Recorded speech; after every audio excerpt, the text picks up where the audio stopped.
तो स्वागत है आप सभी का नेक्सस एकेडमी के ऑनलाइन प्लेटफॉर्म पर। जैसा कि अपन राजस्थान की पॉलिटी पढ़ना स्टार्ट कर रहे थे। राजस्थान पॉलिटी का पार्ट नंबर फर्स्ट में अपन ने सिलेबस देखा था और थोड़ी बहुत छोटी मोटी अपन ने संविधान के बारे में अपन ने बातें की थी। आज उसी को अपन आगे बढ़ाते हुए यानी संविधान के बारे में थोड़ा और देखेंगे अपन कि आखिर संविधान वगैरह क्या था, कितने प्रकार का होता है, क्या कुछ है उसमें वगैरह देखेंगे।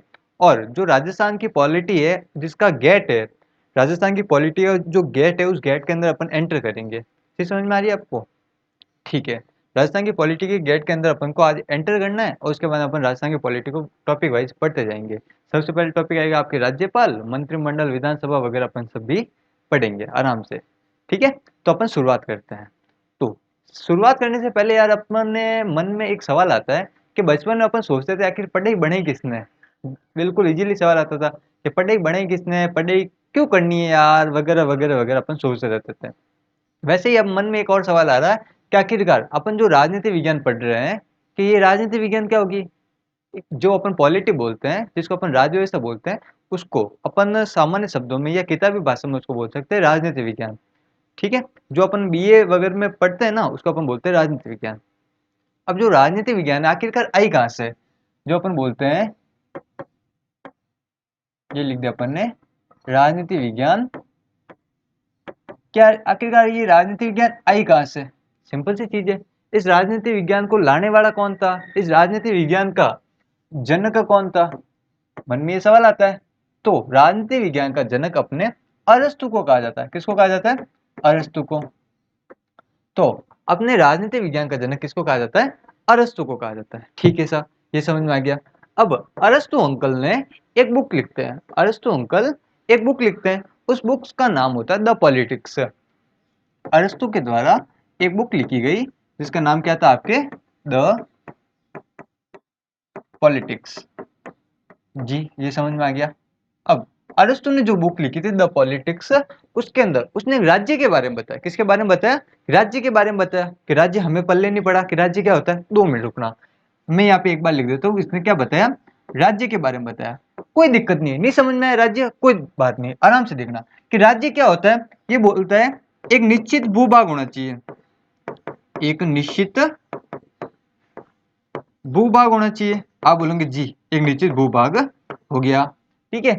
अब एक निश्चित भूभाग का मतलब एक जमीन का पूरा टुकड़ा होना चाहिए उसके पास में, पता होना चाहिए कि अपनी बाउंड्री कहां से लेकर कहां तक है। एक निश्चित भूभाग हो गया।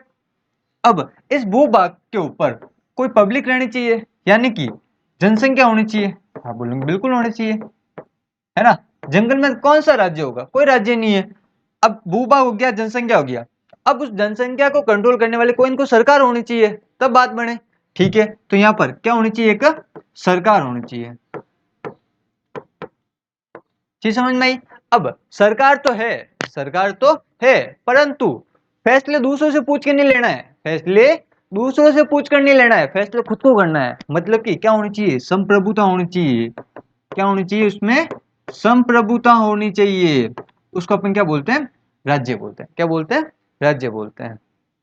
तो राज्य क्या होता है कि एक निश्चित भूभाग होना चाहिए, उसके ऊपर कोई जनसंख्या निवास करती हो और जनसंख्या के ऊपर कोई सरकार हो या शासन हो, अपनी भाषा में बोल सकते हो शासन हो। और वो शासन कैसा होना चाहिए? संप्रभुता होनी चाहिए, शासन की संप्रभुता होनी चाहिए। यानी फैसले खुद की इच्छा पर होने चाहिए। फैसले जो ले रहे वो सरकार खुद लेनी चाहिए। ऐसे नहीं कि आप कोई भी फैसला दूसरों से पूछ के लेते हो। सामान्य रूप से जब भारत अंग्रेजों के अधीन था तो भारत के फैसले कौन लेता था? ब्रिटेन लेता था। मतलब कि उस समय भारत के पास में संप्रभुता नहीं थी। यानी अब भारत के पास में संप्रभुता है तो भारत क्या आपके एक राज्य है। चीज समझ में आ गई? अब मन में एक चक्री घूम गई आपके कि भारत राज्य है। मैं बोलो जी हाँ, भारत एक राज्य है। उसके बाद बारे में अपन कभी और डिस्कशन करेंगे। अभी अपन जो राजस्थान की राज्य व्यवस्था है उसके अंदर वाले गेट के अंदर घुसना है। ये वाला चीज आपको थोड़ी बहुत समझ में आई। आगे चलते हैं थोड़ा सा। अब राज्य की परिभाषा देने के बाद में एक व्यक्ति और आता है जिसका नाम है मोंटेस्क्यू। क्या नाम है उसका? मोंटेस्क्यू। क्यों वाला लग रहा है? अब मोंटेस्क्यू। अब मोंटेस्क्यू का आपने नाम सामान्य रूप से कभी सुना होगा कि हाँ सुना तो था। कब सुना था? आप जब कक्षा 9th में थे उस समय आपने एक चीज पढ़ी थी एसएसटी की बुक में। आपने पढ़ा था फ्रांसीसी क्रांति। फ्रांसीसी क्रांति जब आपने पढ़ी थी उसके अंदर एक वर्ड आया था जिसका नाम है मोंटेस्क्यू। डन है। अब मोंटेस्क्यू एक बुक लिखते हैं। मोंटेस्क्यू क्या लिखते हैं एक, चलो कोई दिक्कत नहीं है। मोंटेस्क्यू द्वारा एक बुक लिखी जाती है। उस बुक का नाम होता है आपके द स्पिरिट ऑफ लॉ। उस बुक का क्या नाम होता है? The spirit of law. The spirit of law. किसने लिखी थी बुक? आप बोल रहे ना मोंटेस्क्यू अंकल ने लिखी थी। किसने लिखी थी? मोंटेस्क्यू अंकल ने लिखी थी। जबकि राजनीति विज्ञान का जनक किसको कहा जाता था? अब हम बोले थे अरस्तु को कहा जा रहा था। अरस्तु ने द पॉलिटिक्स नाम की बुक लिखी थी और उसके अंदर राज्य के बारे में परिभाषित किया था। जबकि मोंटेस्क्यू द्वारा एक बुक लिखी गई थी जिसका नाम है द स्पिरिट ऑफ लॉ। अब इस बुक के अंदर इन्होंने सरकार बताई। क्या बताई? सरकार। क्या अरस्तु भैया, तूने तो बता दिया था कि सरकार होती है। अब सरकार सरकार तो क्या सभी काम सरकार करेगी क्या? क्या? ठीक है। तो इसने बोला कि सरकार के अपन क्या करते हैं, शक्ति का पृथक्करण कर लेते हैं। सरकार की शक्ति का पृथक्करण कर लेते हैं। तो सवाल आ जाए, शक्ति का पृथक्करण सिद्धांत किसके द्वारा दिया गया था? तो आप सिंपल सा बता सकते हो कि मोंटेस्क्यू के द्वारा शक्ति के पृथक्करण का सिद्धांत दिया गया था। यहां तक आपको बात समझ में आ गई। अब थोड़ी सी मन में और बात चल रही है कि शक्ति का पृथक्करण, ये तो हमें थोड़ी बहुत चीजें हमें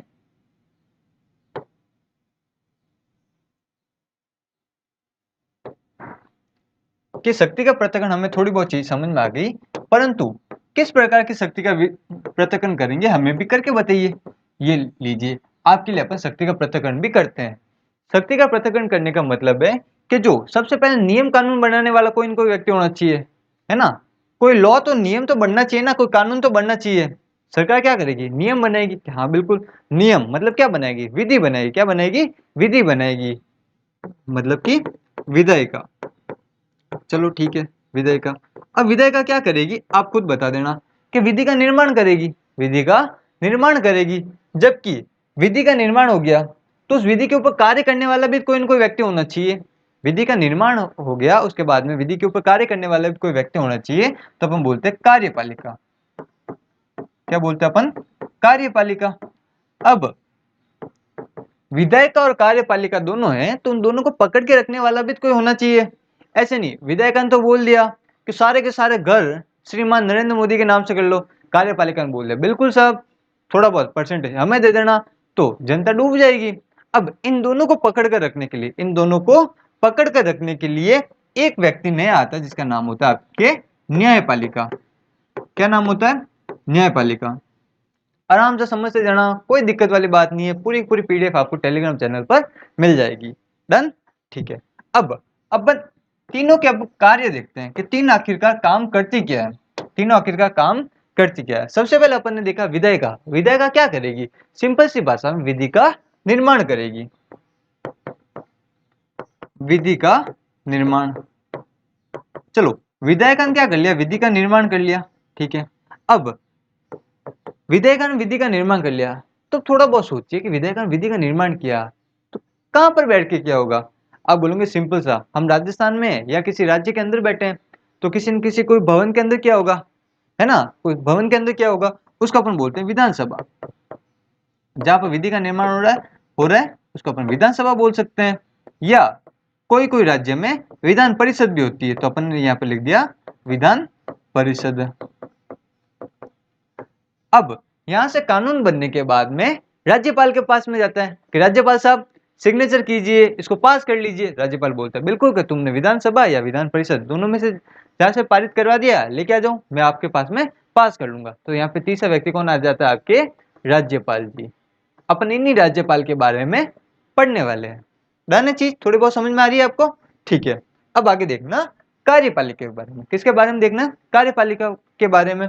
थोड़ा सा माइंड लगे। कार्यपालिका, कार्यपालक, कार्यपालक, कार्य की पालना करनी है। कौन से कार्य की पालना करनी है? कि विधि का निर्माण करनी है। ठीक है। अब विधि का निर्माण करने के लिए कोई इनको प्लानिंग तो बनानी पड़ेगी। कोई न कोई आपको प्लानिंग तो बनानी पड़ेगी। उस प्लानिंग का नाम दे देते अपन किया कि नीति का निर्माण करिए। क्या करेगी ये? नीति का निर्माण करेगी। प्लान बना दिया उसने। क्यों बनाया प्लान? क्योंकि इसको विधि का निर्माण तो कर लिया, कार्यपालिका क्या करेगी? नीति का निर्माण करेगी। अब नीति का निर्माण करने से ही खुश नहीं होना है। क्यों खुश नहीं होना है? क्योंकि नीति का निर्माण कर लिया आपने। आपने सोच दिया कि मैं दिन में 10 घंटे पढ़ूंगा, या आपने नीति का निर्माण तो कर लिया, परंतु जब तक आप काम तो करोगे ना, आप पढ़ने भी बैठोगे, तो मतलब कि नीति का क्रियान्वयन, क्या चीज होगी आपके पास में? नीति का क्रियान्वयन। चलो, चीज समझ में आई थोड़ी बहुत? ठीक है, नीति का निर्माण हो गया, नीति का क्रियान्वयन हो गया, डन है। अब इसके अंतर्गत कौन कौन लोग आते हैं? जैसे अपन ने देखा था विधायिका के अंतर्गत आपके राज्यपाल आ रहे थे, विधानसभा आ रही थी और विधान परिषद आ रहा था। वैसे ही कार्यपालिका के अंतर्गत कौन आते हैं, तो अपन थोड़ा सा इसके बारे में डिस्कशन करते हैं। जब कार्यपालिका की बात आई तो अपन कार्यपालिका को दो भागों में डिवाइड कर लेते हैं। एक अपन बोलते हैं स्थायी कार्यपालिका,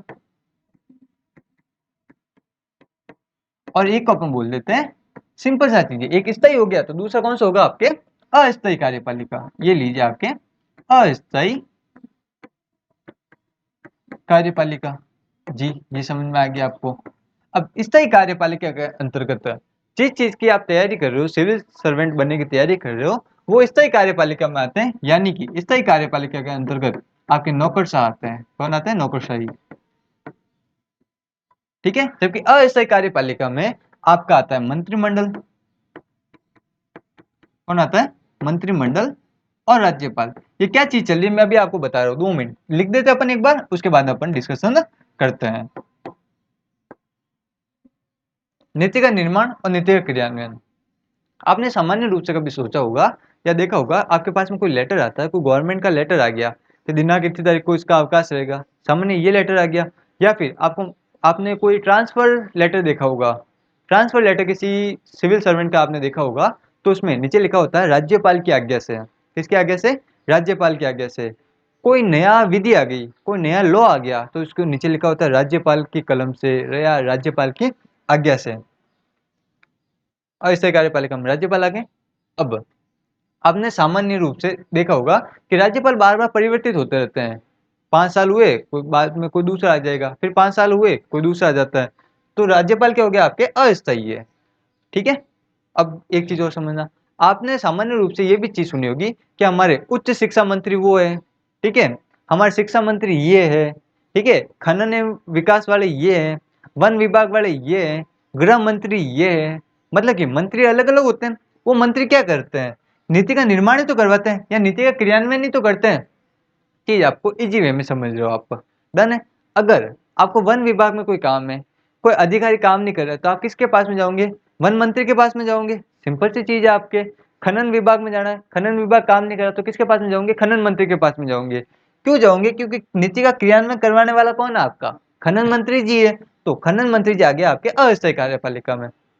अब अस्थायी क्यों बोला मंत्री जी को? क्योंकि मंत्री जी की फिक्स सीट निश्चित नहीं होती है। 5 साल के बाद में उनका वापस दोबारा चयन होगा, मतलब कि वो एक प्रकार से अस्थायी कार्यपालिका का भाग है।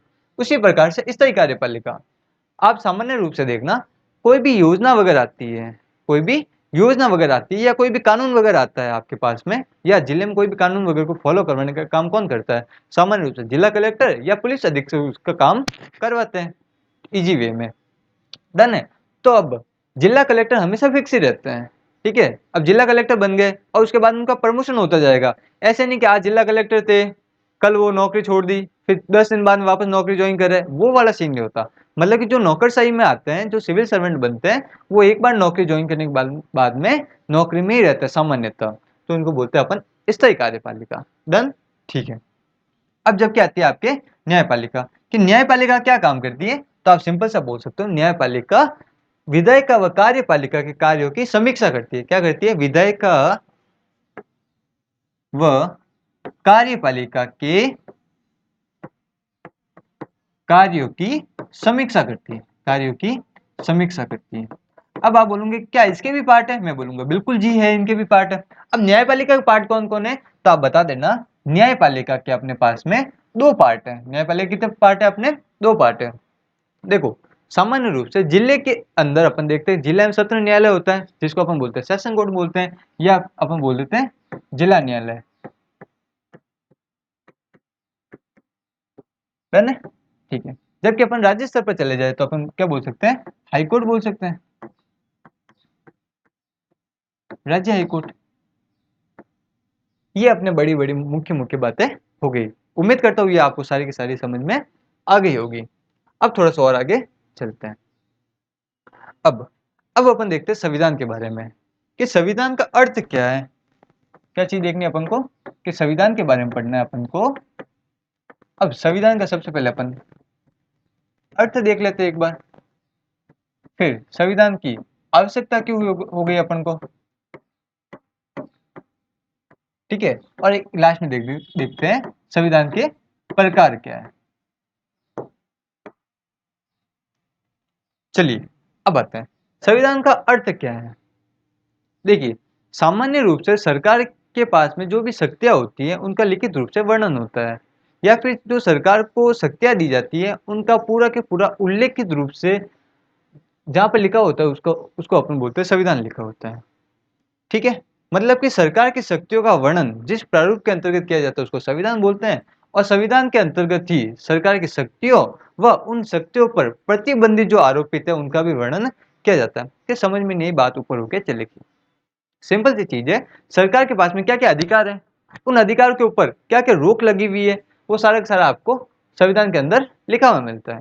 जबकि संविधान की आवश्यकता क्यों होगी, संविधान की आवश्यकता क्यों होगी, संविधान की आवश्यकता इसलिए हो गई, अगर देखो मान लेते हैं संविधान नहीं होता तो शक्तियां किस में होती, किसी व्यक्ति के अंदर चली जाती, किसी व्यक्ति के अंदर होती, जो व्यक्ति चाहता उसके अकॉर्डिंग होता, या फिर मान लेते जो शक्तिशाली होता उसके पास में सत्ता होती। अगर संविधान नहीं होता तो जो व्यक्ति सबसे पावरफुल है, जो सबसे शक्तिशाली है, उसके पास में सत्ता का केंद्र होता। अब जो व्यक्ति सबसे शक्तिशाली है, जिसके पास में सत्ता का केंद्र है, वो क्या करेगा, दूसरों की स्वतंत्रता को खतरे में डाल सकता है। इसीलिए अपन को किसकी आवश्यकता होती है, संविधान की आवश्यकता होती है। अब संविधान कितने प्रकार का होता है, तो अपन बोल सकते हैं संविधान सामान्य रूप से दो प्रकार का होता है। कितने प्रकार का होता है, दो प्रकार का होता है। कि कैसे दो प्रकार का होता है, एक होता है आपके लिखित संविधान, एक होता है आपके मौखिक संविधान। अब लिखित और मौखिक क्या होता है, ये तो बचपने वाली बातें हैं, ये सामान्य रूप से अपन को समझ में आती है। तो देखना, लिखित संविधान वह संविधान जो लिखा हुआ है, जबकि मौखिक संविधान वह संविधान जो बोलचाल की भाषा में, जो परंपराओं के आधार पर, उसको अपन क्या बोलते हैं, मौखिक संविधान बोलते हैं जी। अब बात समझना, भारत के अंदर जो संविधान है अपन उसकी बार बार बुक वगैरह देखते रहते हैं कि भारतीय संविधान का चित्र वगैरह अपन देखते रहते हैं, है ना। भीमराव अम्बेडकर साहब की फोटो के साथ में अपन उस संविधान की फोटो भी अपन देखते रहते हैं। मतलब भारत के अंदर जो संविधान है वो क्या है, आपके लिखित संविधान है, इंडिया वाला संविधान। और ऐसे कैसे, जो यूएसए वाला संविधान है वो भी, अमेरिका वाला संविधान है वो भी आपके लिखित संविधान है। जबकि ब्रिटेन के अंदर, कहां पर, ब्रिटेन के अंदर ऐसे एक देश आता है आपके कनाडा, एक देश आता है आपके इजराइल, ठीक है, सऊदी अरब वगैरह, ऐसे कुछ देश हैं वहां पर संविधान है ही नहीं, परंतु सिस्टम एकदम प्योर चलता है, सिस्टम एकदम अच्छे से चलता है। कैसे चलता है, क्योंकि वहां पर पूरी परंपराओं के आधार पर है। उस दिन ऐसा हुआ था इसलिए इस दिन भी अब ऐसे ही होगा। राजा का बेटा राजा बने, राजा का बेटा राजा बनेगा, तो मतलब राजा का बेटा राजा बनेगा, क्योंकि परंपरा सालों से चली आ रही है, परंपरा सालों से चली आ रही है। जिस प्रकार से अपन रक्षाबंधन बनाते हैं, ठीक है, दीपावली बनाते हैं या होली बनाते हैं, क्यों बनाते हैं, क्या कहीं पे लिखा हुआ है क्या, आप बोलोगे परंपरा है, परंपरा को हम फॉलो कर रहे हैं। तो परंपरा है, परंपरा को ये लोग फॉलो करते हैं, जो मौखिक रूप से समझे जाती है उनका मौखिक का संविधान होता है। ये चीज आपको क्लियर हुई। अब थोड़ा और आगे चलते हैं। देखो भैया, बिल्कुल बेसिक लेवल से चल रहा है, बिल्कुल जीरो लेवल से चल रहा है, 1% भी एडवांस नहीं गए अभी तक। तो बिल्कुल बेसिक है, बिल्कुल शून्य है अभी तक, है ना। अभी तक तो गेट को फोड़ा ही नहीं है, गेट को अपन सिर्फ 50% फोड़ा है अभी, अब फोड़ने वाला है। अब बात समझना, भारत के अंदर जो शासन है, भारत के अंदर संघीय व्यवस्था है। कौन सी व्यवस्था है भारत के अंदर, संघीय व्यवस्था है। आप बोलोगे जी संघीय व्यवस्था ये क्या होती है, ये कौन सा चीज आ गई। संघीय व्यवस्था को सिंपल से अभी छोटा सा अपन समझ लेंगे कि संघीय व्यवस्था का मतलब है दो चीज में सत्ता चलती है। सत्ता का विकेंद्रीकरण किया हुआ है, सत्ता का विकेंद्रीकरण किया हुआ है, सत्ता का विकेंद्रीकरण के विकेंद्रीकरण मतलब सत्ता को बांटा हुआ है। सत्ता को बांटा हुआ मतलब कि एक तो केंद्र स्तर पर बांटा हुआ है और एक बांटा हुआ है आपके राज्य स्तर पर। सत्ता को एक तो केंद्र स्तर पर बांटा हुआ है और एक बांटा हुआ है आपके राज्य स्तर पर। जी, केंद्र और राज्य स्तर पर बांट दिया। सिंपल सा अभी तक यही समझना। अब देखना, संघीय सरकार में आप ऐसे समझ सकते हो कि भारत स्तर पर नरेंद्र मोदी है, जबकि राजस्थान स्तर पर अपने अशोक जी है। सिंपल।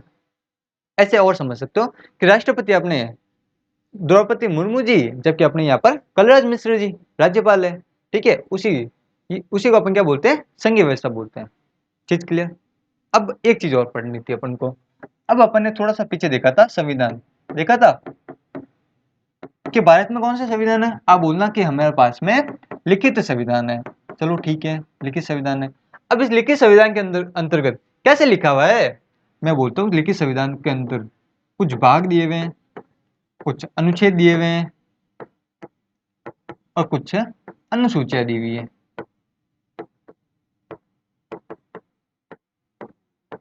ठीक है, भाग दिए हुए, अनुच्छेद दिए हुए और अनुसूचियां दी हुई है। कि यार भाग, अनुच्छेद, अनुसूचियां ये क्या चीज होगी, ये तो हमारे पल्ले से बाहर है ना। तो कोई कोई दिक्कत वाली बात नहीं है।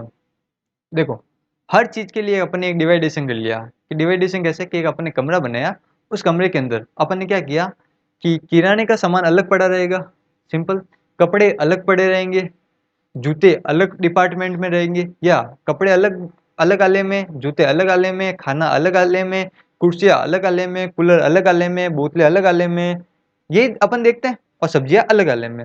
यानी कि सबको अपन ने अलग अलग भागों में डिवाइड कर लिया, सबको अपन ने क्या कर लिया, अलग अलग भागों में डिवाइड कर लिया।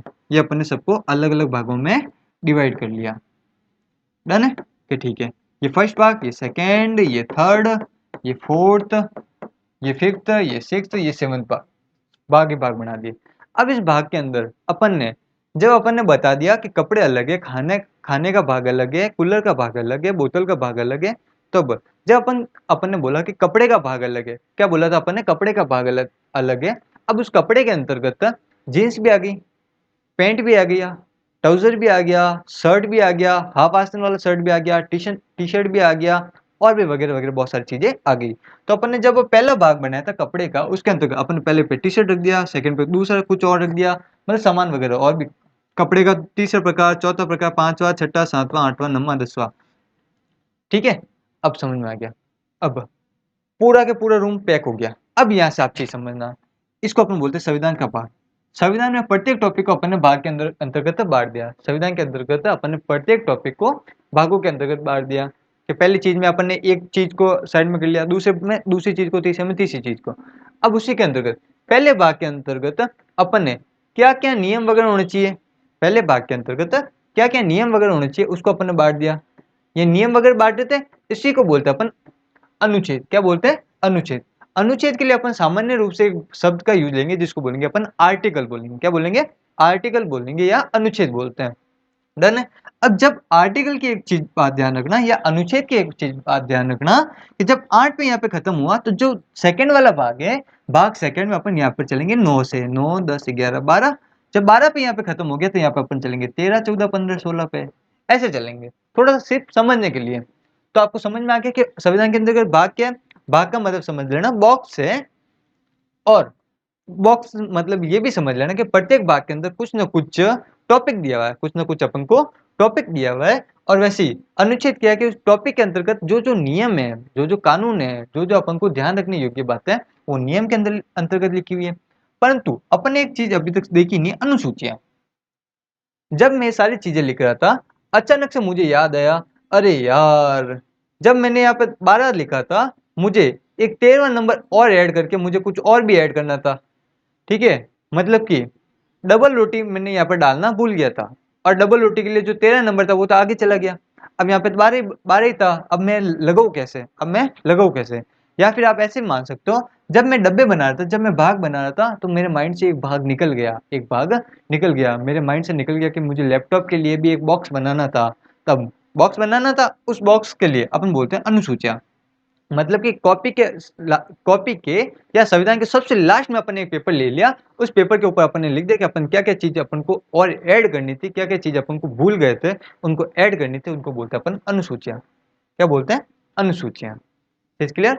किसी दिन अपन क्या करेंगे कि बैठकर अनुसूचियां जो भी है अपने भारतीय संविधान के अंतर्गत, उनके बारे में अपन पूरे के टॉपिक वाइज अपन डिटेल्स है उसको पढ़ेंगे और आपको न्यूमेरिक से याद करवा देंगे, मेमोरी ट्रिक से आपको याद करवा देंगे। चलो, ये समझ में आया? ठीक है। अब ऐसे कैसे जो संविधान है,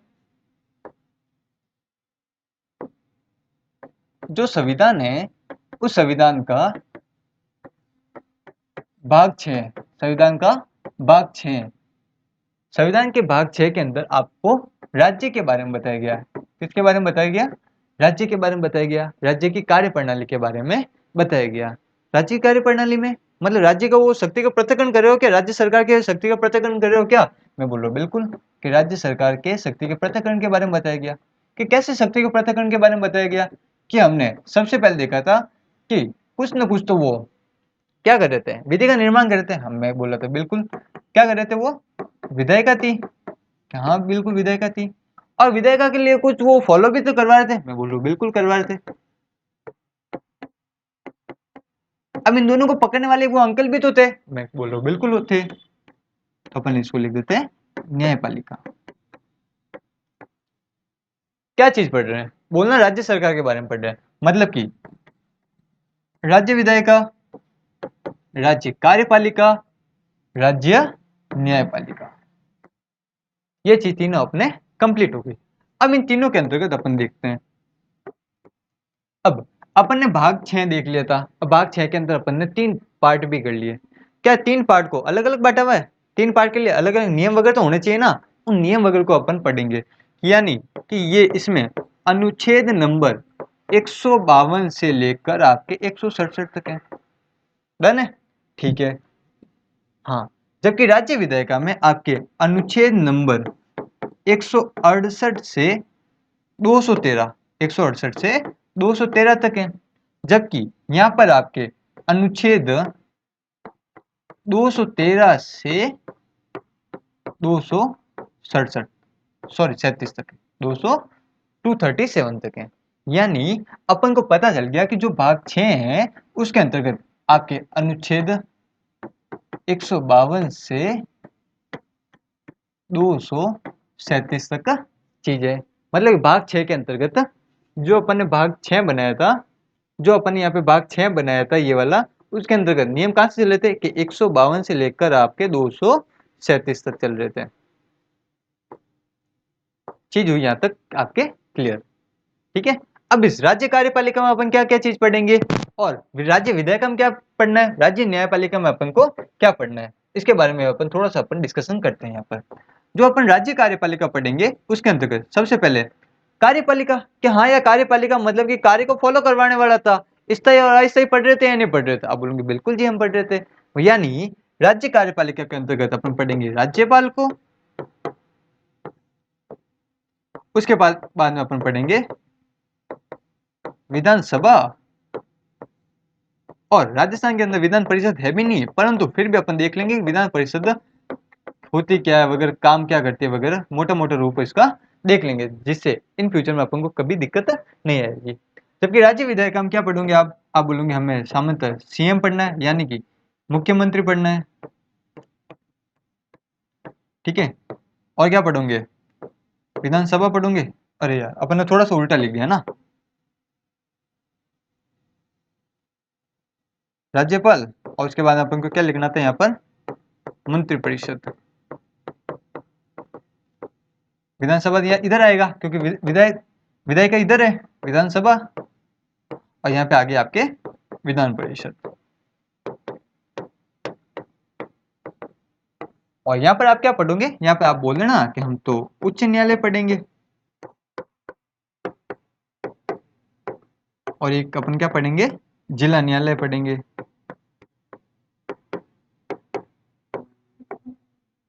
ठीक है, चीज आपको थोड़ी बहुत समझ में आ गई। तो अब अपन कल जो पढ़ने वाले हैं वो कल अपन क्या पढ़ेंगे? राज्यपाल और मंत्रिपरिषद वगैरह के बारे में पढ़ेंगे।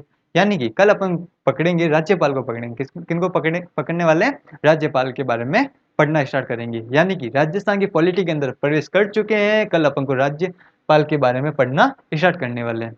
यानी कल आपका जो टॉपिक होने वाला है वो राज्यपाल वाला टॉपिक रहेगा।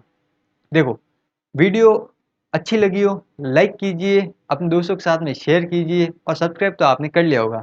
अभी तक नहीं किया हो तो पहले सब चैनल को सब्सक्राइब कीजिए और दोस्तों के साथ में ज़्यादा से ज़्यादा शेयर कीजिए। डाटा आपको A1 करवाएँगे, पूरा बेसिक लेवल से चलेंगे, एडवांस लेवल तक चलेंगे। यकीन मानना अगर आपके इस वाले पॉलिटी से एग्ज़ाम के अंदर सवाल नहीं आता तो वीडियो को डिसलाइक कर लेना आप और चैनल को अनसब्सक्राइब कर लेना। इतना आपको कॉन्फिडेंस से बोल रहे हैं, यानी कि डिटेल तो होने वाली है और सिलेबस अच्छे से अच्छा करवाएँगे आपको। और पूरी ये पीडीएफ आपको हमारे टेलीग्राम चैनल पर मिल जाएगी, जिसका लिंक हमें डिस्क्रिप्शन के अंदर दे दिया है। धन्यवाद, जय हिंद, जय भारत।